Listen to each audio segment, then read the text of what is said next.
भारत में एक बार फिर इंतखाबात करीब आते ही मुसलमानों के खिलाफ नफरत अंगेज मुहिम उरूज पर पहुंच चुकी है। भारत में इस वक्त खुल्लम खुल्ला मुसलमानों की नस्ल कुशी की बातें की जा रही हैं। बीजेपी की हुकूमत की पॉलिसी पर तनकीद करने वालों को पाकिस्तान भेजने के ताने दिए जा रहे हैं, जबकि उन रियासतों में जहां 2-3 माह बाद इलेक्शंस होने हैं, उन रियासतों में मुसलमानों के खिलाफ दिन दिहाड़े तशद्दुद का सिलसिला शुरू हो गया है।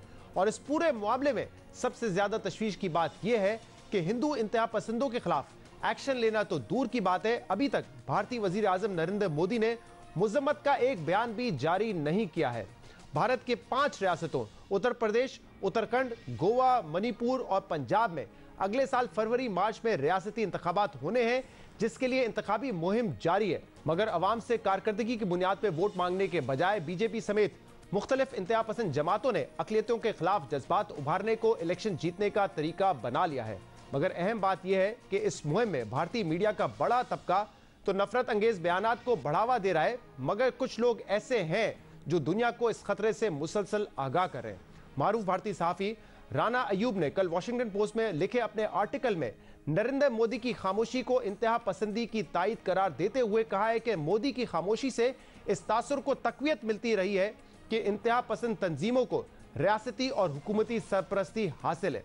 राना अयूब ने लिखा कि नफरत अंगेजी की हालिया लहर की वजह वो इंतखाबात हैं जो अगले 2-3 माह में 5 रियासतों में होने वाले हैं, क्योंकि नरेंद्र मोदी को अपना कंट्रोल और इक़्तिदार मजबूत करने के लिए इन्हीं धमकियों और नफरत अंगेज माहौल की जरूरत रहती है। उन्होंने अमेरिका समेत भारत के इत्तेहादी ममालिक से सवाल किया कि क्या वो इस भारतीय डेमोक्रेसी के सपोर्ट में है जिसमें नफरत और तशद्दुद शामिल है। इसके अलावा भारतीय मीडिया वेबसाइट स्क्रॉल और द वायर समेत दीगर इदारों ने भी लिखा है कि इलेक्शंस में कामयाबी के लिए नफरत और इंतहा पसंदी को हथियार बनाया जा रहा है और यह कोई नई बात नहीं है।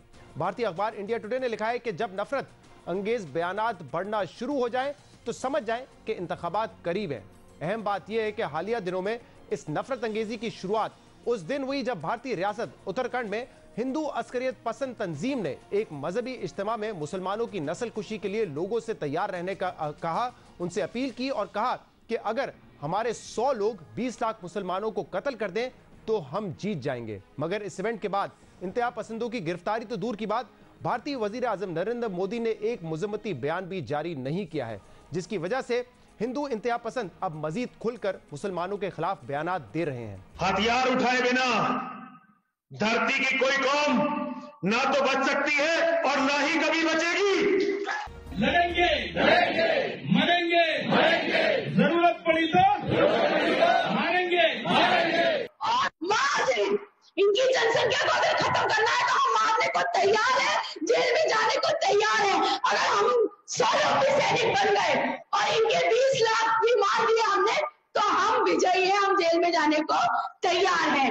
हमने तो अयोध्या में मंदिर बनाया, हमने मथुरा में मंदिर बनाया, काशी में मंदिर बनाया, हम मथुरा में भी बनाएंगे।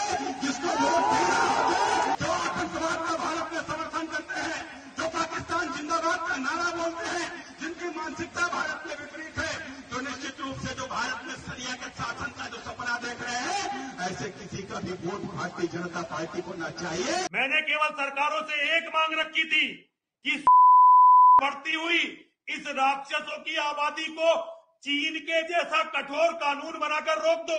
भारत में इंतहा पसंदी की इस नई लहर के बाद मारूफ भारतीय अदाकार नसीरुद्दीन शाह ने एक इंटरव्यू में इस पूरी सूरत हाल पर तशवीश का इजहार करते हुए कहा है कि अगर मुसलमानों की नस्ल कुशी की कोशिश की गई तो मुसलमानों के पास इसके खिलाफ लड़ने के अलावा और कोई रास्ता नहीं होगा। What they're calling for is a full-scale civil war. 200 million of us are not going to get wiped out that easily. 200 million of us are going to fight back. And I'm certain that if any such movement begins, it's going to be met with a massive resistance and a massive amount of anger. It's the BJP has hit upon the most effective way of dividing and ruling and retaining power by assembling the Hindu majority. And the Muslims are being marginalized, they are being redundant.